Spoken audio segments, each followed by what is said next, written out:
নবীর মুন্নত করা কথাকে আজ বেঈমান মুরতাদ নাস্তিকরা, বেঈমানেরা, কাফেররা দুরশাদ করে দিতে চায়, অথচ তারা জানে না আল্লাহ রাব্বুল আলামিন বলেছেন, আমি আমার হাবিবকে এই জগতের রহমত বানাইয়া পাঠাইছি, ওয়া আরসালনাকা ইল্লা রাহমাতুল লিল আলামিন। অতএব এই রহমতের নবী, মায়ের নবীর উম্মত হতে পেরেছি, এজন্য আমরা বলি আলহামদুলিল্লাহ।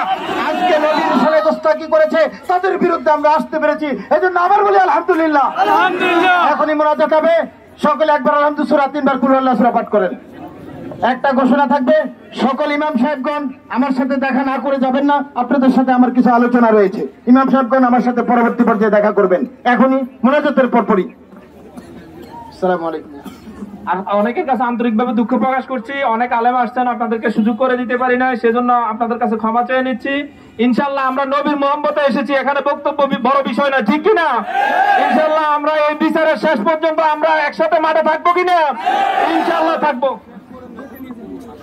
اللهم آمين. الحمد لله كفى والصلاة والسلام على من لا نبي بعده. ربنا ظلمنا أنفسنا وإن لم تغفر لنا وترحمنا لنكونن من الخاسرين. رب العالمين. আয় আল্লাহ, তুমি এই